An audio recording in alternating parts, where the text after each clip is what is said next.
Sean, if you will observe earlier the opening of the hearing, there were manifestations. There are already many arguments being thrown at the media giants. So until now, we cannot really say if the renewal or lawmakers will vote against or will really vote for the franchise renewal of the ABS-CBN. Sean? That's right, but are we expecting all 92 of them to actually vote?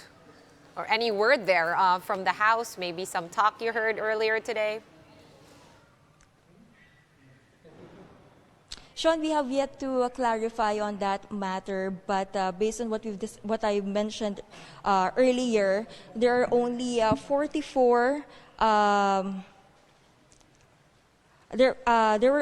will be 46 members of the Legislative Franchises Committee will get to vote, and they will be joined by the 46 ex-officio members of the panel. Sean? All right, I guess the saga will have to wait until tomorrow for the continuation. Thanks, Camille Samonte, joining us live from Batasang Pambansa this evening. ABS-CBN denies sending an emissary to bribe any lawmaker to vote in favor of the network's franchise renewal. In a statement, the embattled media network also said that they have answered all issues raised against them in the last 12 hearings. ACT-CIS party list representative Eric Yap earlier claimed that he was offered 200 million pesos by a supposed ABS-CBN representative. The lawmaker, however, did not disclose the identity of the supposed emissary because he was unsure whether or not this emissary really was from the media giant. Yap is among those lawmakers expected to decide on ABS-CBN's franchise. And as for some 11,000 affected ABS-CBN employees, Senator Bato de la Rosa says they might have to start looking for other jobs. While de la Rosa does not want media workers to be displaced, the neophyte senator says rules must be followed. He also urged lawmakers to decide according to their conscience. Hanap ng ibang trabaho para mabuhay, sumikap.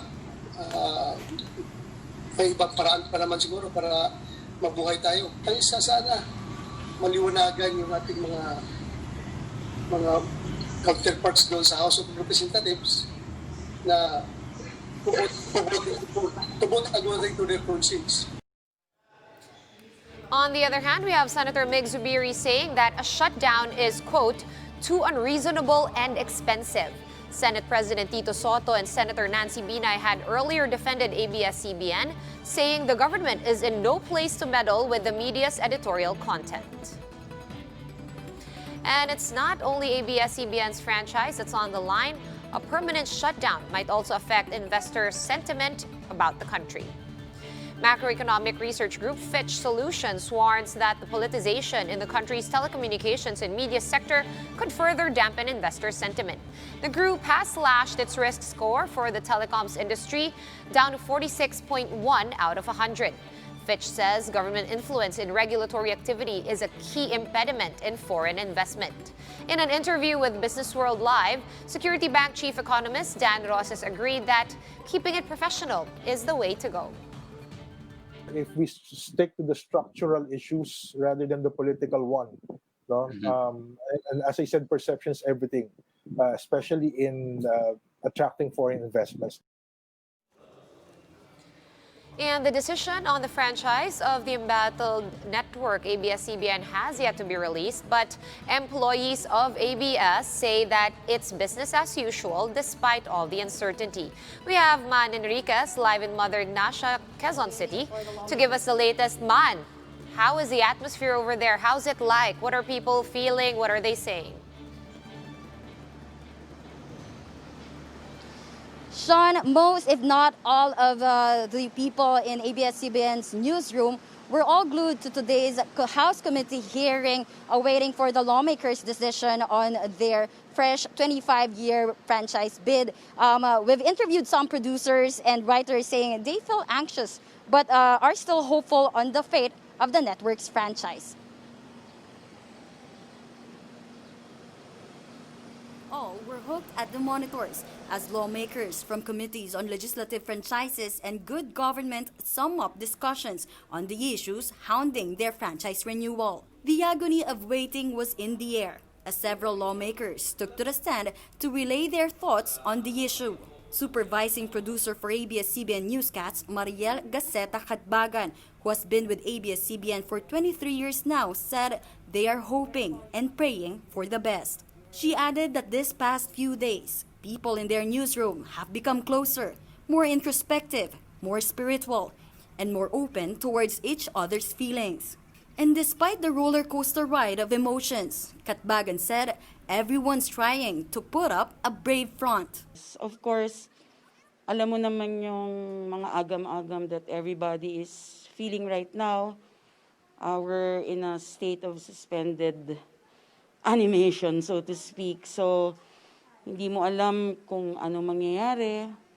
So, maraming hindi nakakatulog. Marami ang balisa. But you know, there's a job to do. Earlier today, hundreds of cars and motorcycles adorned with ribbons and balloons in red, blue, and green, the colors of the network, participated in a caravan going to the House of Representatives at the Batasan complex. They blew their horns, appealing to lawmakers to give their franchise another chance. Hindi na laban ito ng kumpanya, kundi laban na ng mga empleyado eh. Alam namin ang kumpanya magsusurvive. Pero kami mga empleyado na umaasa doon sa kumpanya si ABS-CBN, doon po kami doon kami umaasa. Ito yung bread and butter namin sa buhay namin. So sana man lang pakinggan tong aming pakiusap. Lawmakers from the Makabayan Bloc, as well as the National Union of Journalists of the Philippines, joined ABS-CBN employees in their call for a franchise renewal bid.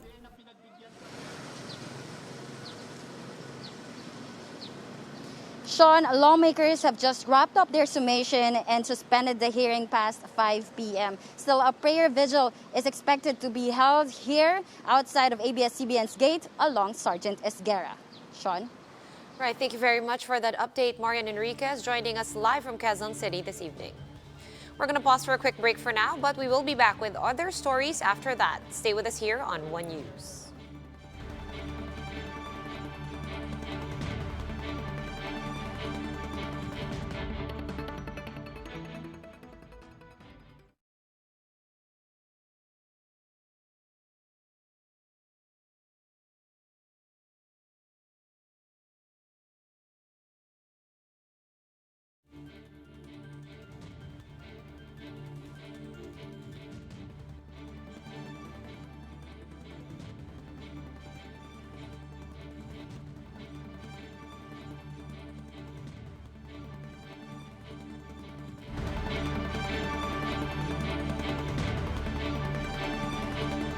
This is One News Now, and I'm Sean Yao.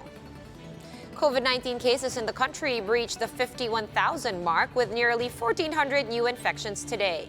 Over 1,100 of those are fresh, while more than 200 were reported late. The country on Wednesday reported its highest single-day rise in cases with over 2,500 cases. Now, time for a bit of good news. No fatalities were added. The country's death toll is still at over 1,300. Meanwhile, more than 200 patients recovered in the past 24 hours, and more than 12,800 have already gotten better from the disease. In today's Laging Handa briefing, presidential spokesperson Harry Roque maintains that the continuous rise in cases is due to intensified testing. And despite having been implemented for over 1 week, the EDSA busway project still confuses a lot of commuters. But the MMDA assures the public that concerns are being addressed. Greg Gregorio with the full report. Far Romato just finished her night duty at a call center in Pasig City. But with train operations suspended due to COVID infections among the rail line's personnel, Far went to a bus stop in Cubao to get a ride. Thing is, it's no longer operational since the interim implementation of the EDSA busway. Much better na may mga karatula so that yung mga bumibiyahe is alam din nila na wala talagang masakyan dito. Tulad ko ngayon, hindi ko alam saan ako sasakay. An MMDA traffic officer said the next available loading and unloading area is the Main Avenue bus stop. But for some commuters, that's too long a walk. Maglalakad pa po doon, tapos po maglalakad pa po papasok sa trabaho. It's been over a week since the EDSA busway was open to the public. MMDA General Manager Jojo Garcia assures that commuters' concerns are being addressed. Unti-unti naman meron, araw-araw naman yan. No? Ang problema, huminto naman ang MRT, okay na, so nagkulang na naman. Pero still, ginagawa ng paraan. To date, 20 bus stops, both from the curbside and at the median lane, are operational from Monumento to PITX. 11 spans the North Avenue to Taft stretch, with only 4 open bus stops at the center island. Some bus stops at the median lane are still under construction as the delivery of 36,000 concrete barriers is still pending. However, the MMDA is confident that the current median lane from Quezon Avenue to Australia has already a positive impact on commuters' travel time. Nung tinrayan niya, ang naging biyahe ng mga tao, from Monumento to MOA is at least 1 hour lang. Less than dati 3 hours yan. So when we dedicate 15 kilometers of especially to the buses, yung Quezon Ave to Australia, kahit pa paano napabilis natin ang biyahe ng mga commuters. Kasi ang iniisip natin yung bus, mas madaming sakayan, so kailangan bigyan natin ng priority yung mga commuters na mas mabilis ang biyahe. The MMDA says placing of barriers is expected to be completed by August or September this year. For News 5, Greg Gregorio, we are One News. For more updates, follow News 5, The Philippine Star, and Business World online. Visit our website, onenews.ph, for more in-depth analysis. You can also catch One News on the Signal Play app. Register for a free account at www.signalplay.com and stream One News Live anytime, anywhere. We now throw you back to I'm Sean Yao, and we are One News.